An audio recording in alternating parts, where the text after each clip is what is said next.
It took 2 months for someone to speak. 2 months of silence before a neighbor stepped forward.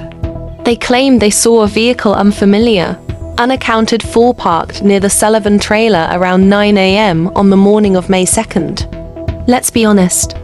If these were 2 kids from a wealthy suburb, with a last name that opened doors, this story would have dominated headlines for weeks. But Lilly and Jack were born into isolation, social, economic, geographic. And when they vanished, most of Canada was barely awake. They lived with their mother, Malahia Brooks Murray, and her partner, Daniel Martel, in a rundown trailer on Gairloch Road, a forgotten stretch of forest and marshland in Pictou County, where emergency response times are long and questions are longer.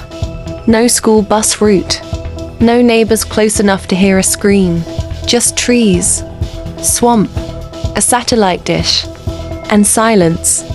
2 days before they vanished, Lilly and Jack were kept home, sick. Some say they were always home. Some allege developmental delays, undiagnosed autism, maybe. But when no one's watching a child, how do we even define sick? Their stepfather says he and Malahia were in bed that morning with their baby daughter, Meadow. The other kids were up, chatting, maybe playing. Then, nothing. According to Daniel, the sliding door was open. The kids were gone. He says he ran barefoot through freezing water and tangled brush, screaming their names. I ran through thigh-high water screaming for them, he later told reporters.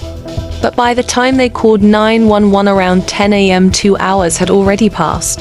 Ask yourself, if your kids went missing, would you wait 2 hours?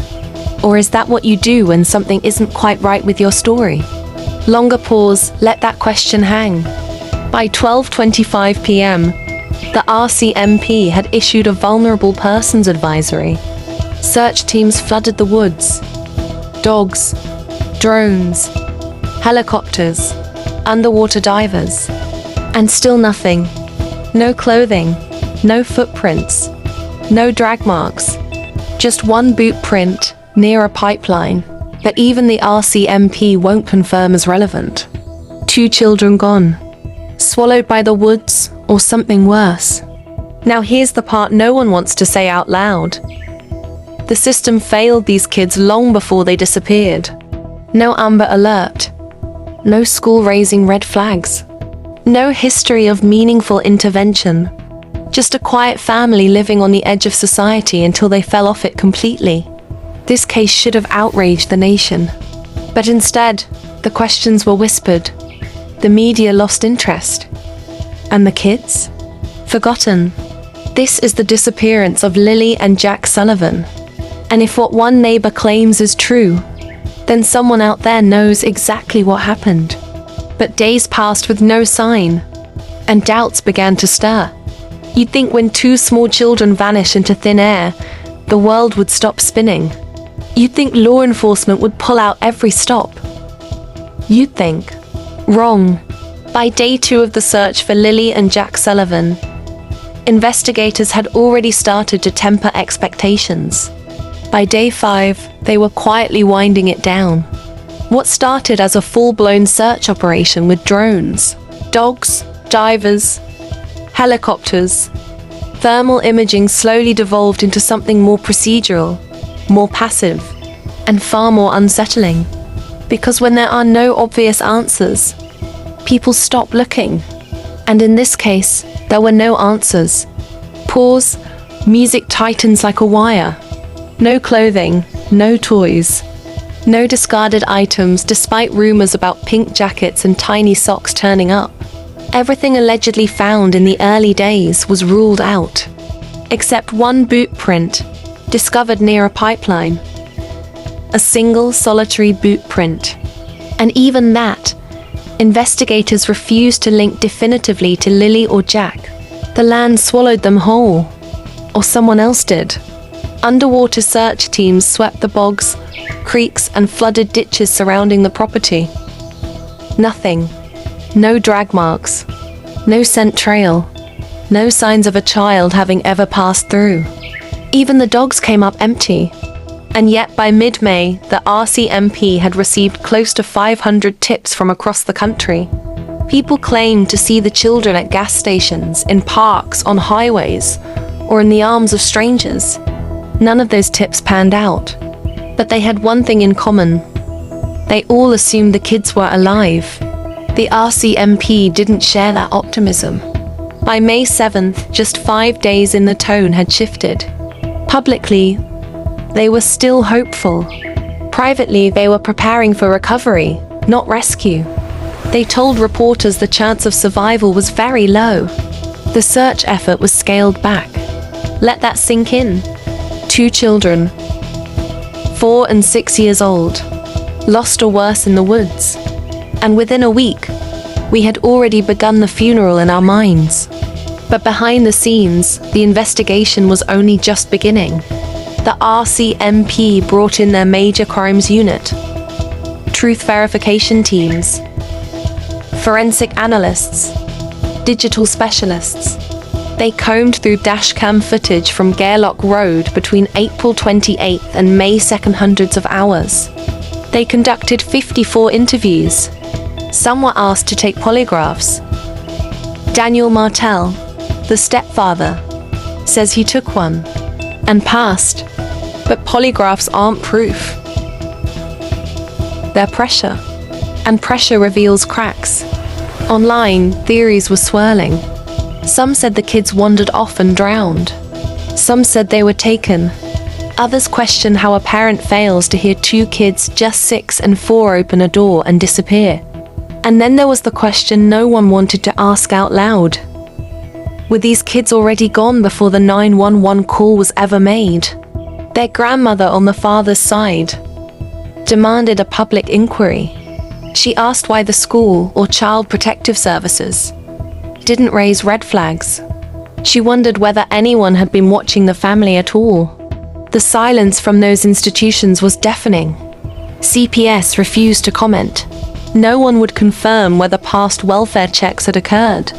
The stepfather insisted there was no history with the system. But if that's true, why were so many people asking questions? In stories like this, there's always a tipping point. A moment when whispers grow into something louder. When timelines stop adding up. When one voice breaks the silence. And in this case, that voice belonged to a neighbor. Someone who said they heard something. Or saw someone. Someone who wasn't supposed to be there. Rumors swirled.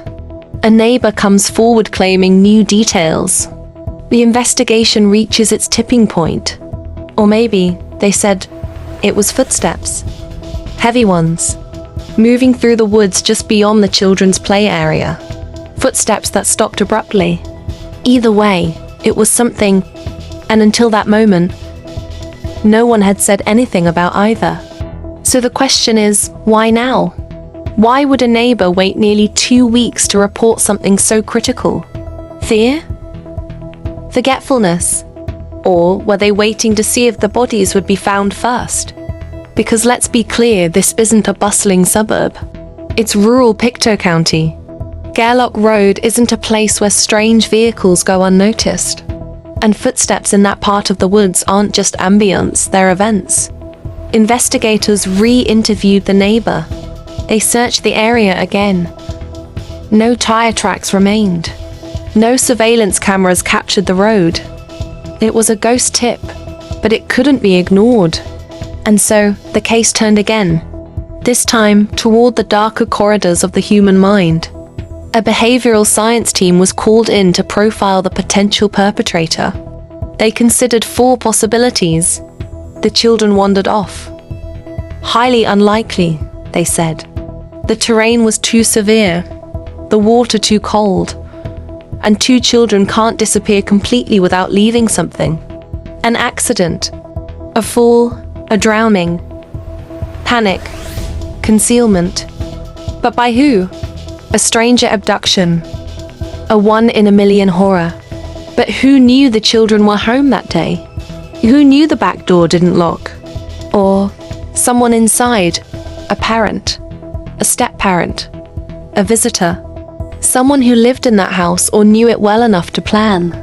The psychological profile pointed to someone familiar with the children's habits, their routines, someone who knew they might slip out unnoticed, someone who wouldn't need to break in because they were already part of the equation. Daniel Martel, the stepfather, had already insisted he passed a polygraph. But polygraphs are not the truth, they're leverage. A tool used to apply pressure, not extract facts. And they can be wrong, especially when given to someone who believes their own story. Investigators began combing through the timeline again. Why was there a 2-hour gap before 911 was called? Why wasn't the property locked down immediately? Why was the RV out back never examined by forensic teams, despite reports it had been moved? Why no Amber Alert? RCMP said the criteria weren't met, but people online didn't buy it. In the vacuum left by police silence, social media filled the void. Reddit threads, TikTok psychics, conspiracy reels. Some claimed the children were trafficked.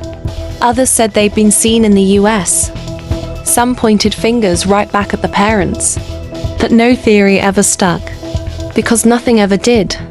Now, 2 weeks later, the RCMP is back at square one. Ground zero. Re-interviewing witnesses. Retesting alibis. Re-evaluating the very house the children disappeared from. Because if the neighbor is telling the truth, then someone was there that morning. And if they're lying, then we've wasted 2 weeks and maybe lost our only shot. Now, at the case's turning point, the RCMP is back at ground zero with new witness testimony. But will it be enough to bring Lilly and Jack home? We want to believe that truth always finds the light, that no one can hide a crime this long, that somewhere out there, Lilly and Jack are waiting to be found. But maybe that belief is the very thing being used against us. If you know something, say it. If you are on Gairloch Road between April 28th and May 2nd, check your dashcam. If you heard something, felt something, saw something that didn't sit right, it's not too late to come forward, but it will be soon. This is not just a story. This is a window, and it's closing. As of June 2025, 2 months after Lilly and Jack Sullivan vanished, there are still no answers. No confirmed sightings. No recovered belongings. No arrests. No bodies. The forest remains as silent as it was on May 2nd. The official investigation continues. The RCMP insists they are still fully committed, that these cases take time, that every tip matters. But for the public, time has started to dull urgency and sharpen suspicion. The province of Nova Scotia has offered a $150,000 reward for information that leads to a breakthrough, one of the largest in recent Canadian history. But money can't make people talk, not when fear, guilt, or complicity have kept them silent for this long. Slight shift in tone, more reflective. Meanwhile, the family is left in a limbo that defies language. A grief with no funeral, a hope with no shape, and a story they can't tell without a million people questioning every word. The community mourns in fragments, torn between sympathy and doubt, between praying the children are alive and fearing they're not. For those of us telling this story, there is an ethical weight we carry. True crime is not entertainment. These are not characters. This is not fiction. Lilly and Jack were real children, and their story deserves more than theories and algorithms. It deserves truth. But truth is slippery in a case like this. Let's ask ourselves, what still doesn't make sense? Was the neighbor's testimony real or convenient? Could footsteps and mystery vehicles be red herrings, planted too late to matter? Were early warning signs from school or child protection services overlooked or buried? Why was only one person, Daniel Martel, given a polygraph? Why haven't we heard about phone records, deleted texts, or GPS data? Where is Lily's backpack? And why, after hundreds of hours of dashcam footage, has nothing surfaced? Was the terrain really enough to erase every trace of 2 children? Or did it conceal something more deliberate? No single piece of evidence will ever be enough to answer all of this. But silence won't answer it either. And here's the darkest possibility of all. That someone knows exactly what happened and is counting on us to forget. We can't let that happen. So here's what we ask of you. If you live near Gairloch Road, search your property again. If you were driving in the area, recheck your dashcam footage. If you heard something, felt something, if you remember something that didn't seem important at the time, say it now. Call RCMP or Crime Stoppers. You can remain anonymous, because sometimes the smallest detail changes everything. And if Lilly and Jack are still out there somewhere, somehow, then we owe them our voices. We owe them our persistence. And we owe them more than silence. Despite the odds, this case is not closed.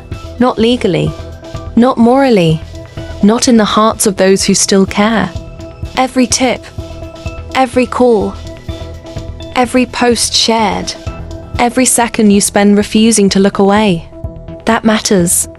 This is not the end of the story. It's the moment we choose whether or not to keep listening.